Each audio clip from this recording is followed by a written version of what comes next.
Hello दोस्तों, आप देख रहे हैं डीएलवी न्यूज। हम बात करेंगे देश दुनिया की तमाम 25 काम की और महत्वपूर्ण बड़ी खबरों के बारे में। तो आप इस वीडियो को अंत तक जरूर देखें। कमेंट में ये भी बताएं ये वीडियो आप किस शहर राज्य से देख रहे हैं, और अभी तक आपने चैनल को सब्सक्राइब नहीं किया तो कर दीजिए और बेल आइकन को भी प्रेस कर लें ताकि सही समय पर सही खबरें आपके पास सबसे पहले पहुँचे। तो चलिए नजर डालते हैं आज की तमाम बड़ी खबरों पर। देखिए, पहली सबसे बड़ी खबर, केंद्रीय वित्त मंत्री निर्मला सीतारमण ने 1 फरवरी 2026 को 2026 और 27 के लिए यूनियन बजट 2026 करेंगी। यह उनका लगातार 9वां बजट और मोदी के नेतृत्व वाली इंडिया 3.0 सरकार का तीसरा पूर्ण बजट होगा। संसद का बजट सत्र 28 जनवरी से 2 अप्रैल तक चलेगा, जिसमें 13 फरवरी से 9 मार्च तक अवकाश रहेगा। बजट से पहले एफटीए भी साइन हुआ है। इसे लेकर पीएम मोदी ने बड़ा ऐलान भी दिया।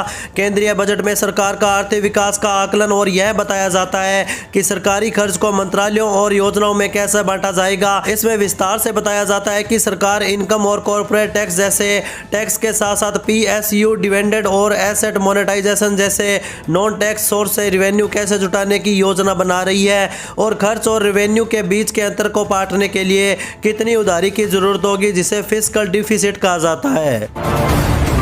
वहीं अगली बड़ी खबर देखिए, प्रधानमंत्री मोदी ने भारत यूरोपीय यूनियन के ऐतिहासिक फ्री ट्रेड एग्रीमेंट को मदर ऑफ ऑल डील बताया। इंडिया एनर्जी वीक में उन्होंने कहा कि यह 20 साल बाद होने वाला समझौता है, जिससे व्यापार और वैश्विक आपूर्ति श्रृंखला मजबूत होगी। इससे भारत में विनिर्माण क्षेत्र को बढ़ावा मिलेगा और दोनों के बीच विश्वास बढ़ेगा। चलिए आगे बढ़ते हैं अपन खबरों में। देखिए, गणतंत्र दिवस पर अखिलेश यादव ने सपा मुख्यालय पर झंडा फहराया और देश को मजबूत बनाने का संकल्प लिया।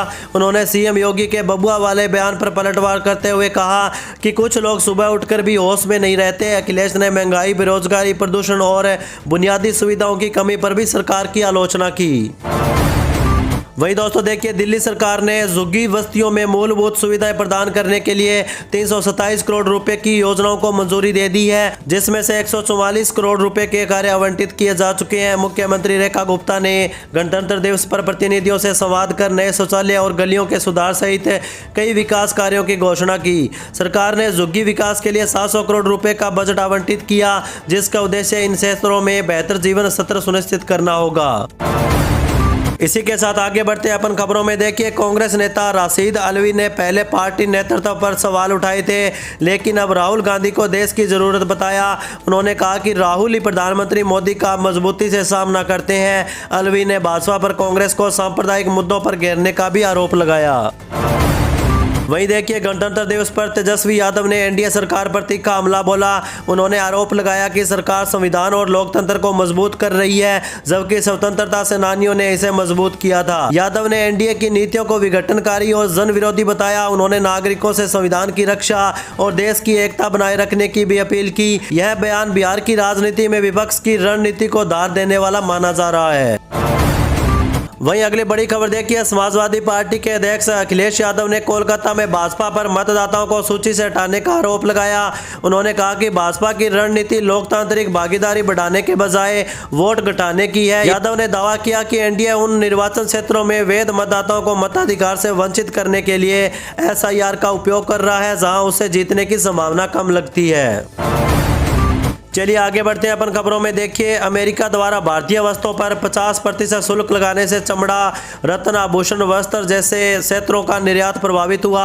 आगामी बजट में इन क्षेत्रों के लिए विशेष प्रोत्साहन की घोषणा हो सकती है। सरकार उन निर्यातकों को मदद देने पर विचार कर रही है जिनका कारोबार अमेरिका पर निर्भर है, क्योंकि व्यापार समझौते में अनिश्चितता बनी हुई है, जिससे रोजगार पर भी असर पड़ सकता है।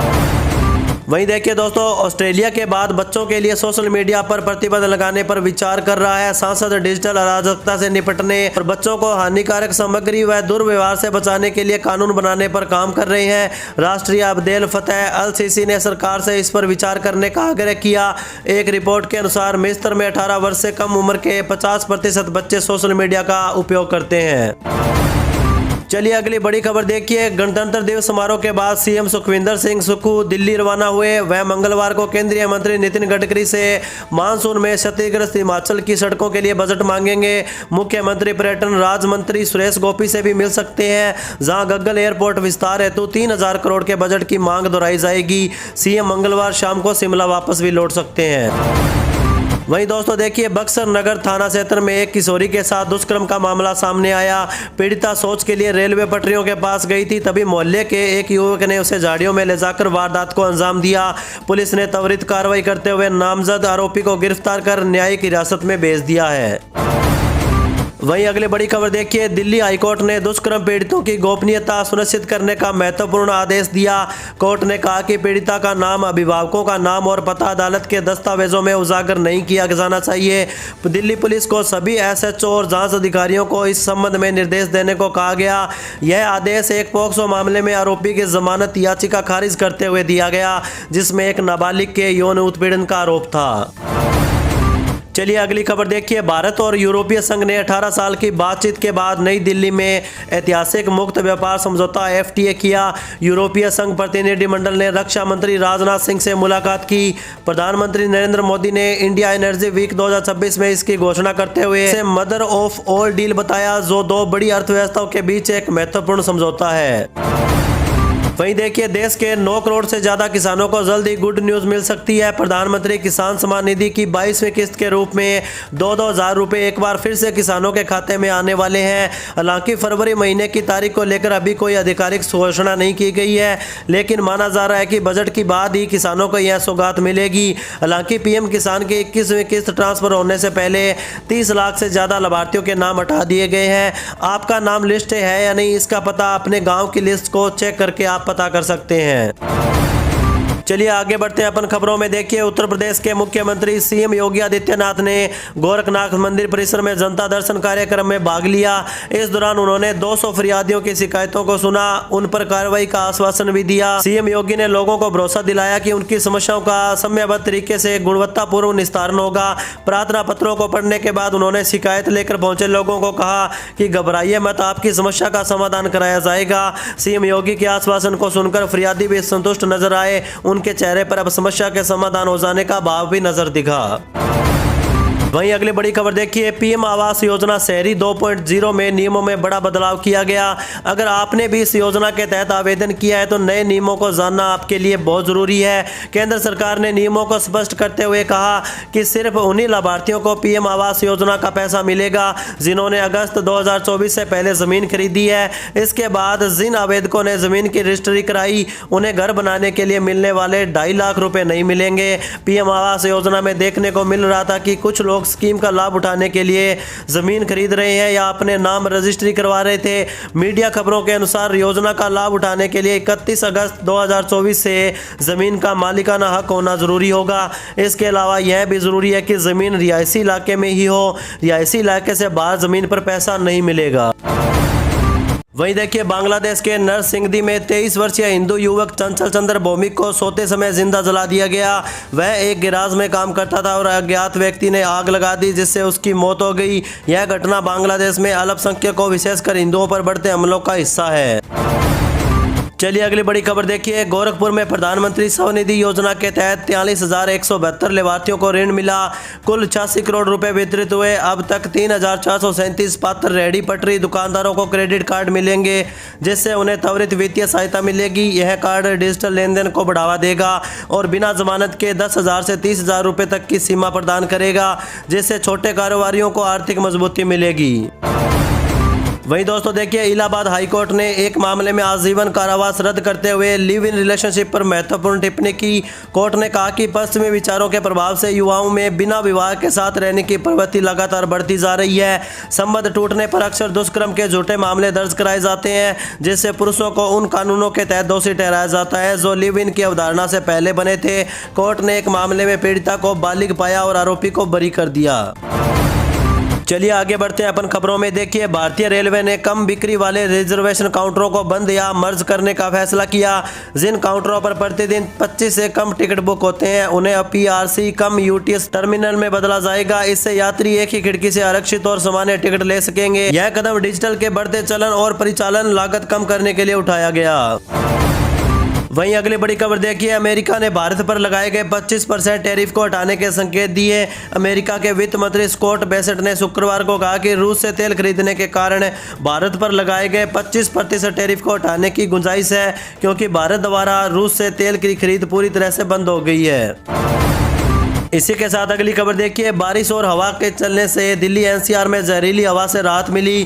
केंद्रीय प्रदूषण नियंत्रण बोर्ड के अनुसार दिल्ली का औसत AQI 151 दर्ज किया गया। नोएडा में 184, ग्रेटर नोएडा में 170, गाजियाबाद में 203 और गुरुग्राम में 225 AQI दर्ज किया गया। मौसम विभाग ने 27 और 28 जनवरी को तेज हवाओं के साथ बूंदाबांदी की संभावना जताई, जिससे प्रदूषण में कमी आ सकती है। चलिए आगे बढ़ते हैं अपन खबरों में। देखिए, दक्षिणी दिल्ली के बदरपुर, संगम विहार और देवली विधानसभा क्षेत्र में 300 करोड़ रुपए से अधिक के विकास कार्यों का शिलान्यास मुख्यमंत्री रेखा गुप्ता करेंगी। इन परियोजनाओं में सड़कें, नालियां, बारातघर, डिस्पेंसरी और स्कूलों का पुनर्निर्माण शामिल होगा।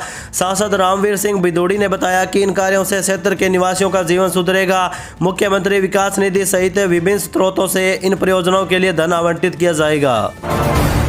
वहीं अगली बड़ी खबर देखिए, गोरखपुर में एक 13 वर्षीय किशोरी का अपहरण कर नौसड़ के होटल में दुष्कर्म किया गया। तबीयत बिगड़ने पर उसे बड़हलगंज के सपा सेंटर को सौंप दिया गया, जहां उसका शोषण हुआ। पुलिस ने 22 दिन बाद किशोरी को नौसड़ के एक होटल से बरामद किया और 4 आरोपियों को गिरफ्तार किया। पीड़िता के बयान के आधार पर आगे की कानूनी कार्रवाई होगी। चलिए आगे बढ़ते हैं अपन खबरों में। देखिए, 1 फरवरी से राशन कार्ड नियमों में बड़े बदलाव होंगे। KYC न कराने वाले लगभग 10 लाख कार्ड धारकों को राशन नहीं मिलेगा। 4 पहिया वाहन या सरकारी नौकरी वाले अपात्रों के 50,000 कार्ड रद्द किए गए। अब गेहूं, चावल के साथ दाल व नमक भी मिलेगा। खाद्य विभाग KYC अभियान चला रहा है और समय सीमा बढ़ाने पर विचार भी कर रहा है।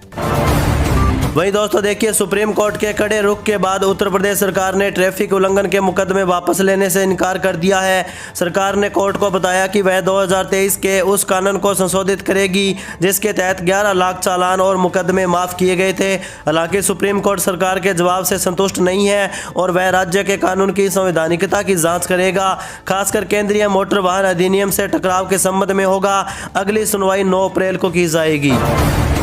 चलिए अगली खबर देखिए, मुख्यमंत्री रेखा गुप्ता ने शालीमार बाग में श्रीमद् भागवत कथा में भाग लिया। उन्होंने घोषणा की है कि दिल्ली में 10 नई गौशालाएं खोली जाएंगी और यमुना सफाई पर 10,000 करोड़ रुपए खर्च होंगे। मुख्यमंत्री ने गौ संरक्षण और यमुना सफाई को अपनी सरकार की प्राथमिकता बताया। उन्होंने कहा कि उनकी सरकार राम राज्य की भावना के अनुरूप शासन चलाने के लिए प्रतिबद्ध है, जिसका मूल उद्देश्य जनसेवा है। वहीं देखिए, अखिलेश यादव ने यूपी दिवस पर गृह मंत्री अमित शाह के संबोधन पर निशाना साधा। उन्होंने डबल इंजन सरकार पर तंज कसते हुए कहा कि अब यह सीधे म्यूजियम में जाएगी। सपा प्रमुख ने दावा किया कि अब डबल की जगह PDA का ट्रिपल इंजन आएगा, जो सामाजिक न्याय लाएगा। यह बयान लखनऊ और दिल्ली की राजनीति में बदलाव का संकेत देता है। चलिए अगली बड़ी खबर देखिए, मुख्यमंत्री योगी आदित्यनाथ ने वित्तीय वर्ष 2026-27 के बजट की तैयारियों की समीक्षा की। उन्होंने अधिकारियों को निर्देश दिए कि बजट का मुख्य केंद्र बिंदु लोक कल्याण है, जिससे गरीबों, किसानों, महिलाओं और युवाओं के जीवन में सकारात्मक बदलाव आएगा। जनहित को सर्वोच्च प्राथमिकता बताते हुए मुख्यमंत्री ने विकास कार्यों के लिए आवंटन बढ़ाने और केंद्र के बजट प्रावधानों का शामिल करने पर जोर दिया। वहीं अगली बड़ी खबर देखिए, प्रधानमंत्री नरेंद्र मोदी ने शनिवार को 18वें रोजगार मेले में विभिन्न सरकारी विभागों और संगठनों में नवनियुक्त युवाओं को 61,000 से अधिक नियुक्ति पत्र वितरित किया। प्रधानमंत्री कार्यालय ने कहा कि रोजगार सृजन को सर्वोच्च प्राथमिकता देने प्रधानमंत्री की प्रतिबद्धता के अनुरूप रोजगार मेला इस दृष्टिकोण को साकार रूप देने के उद्देश्य से शुरू की गई महत्वपूर्ण पहल है।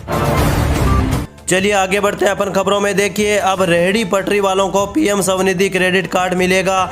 PM मोदी बोले, जिनके पास कोई गारंटी नहीं है, सरकार खुद उनकी गारंटर बनेगी।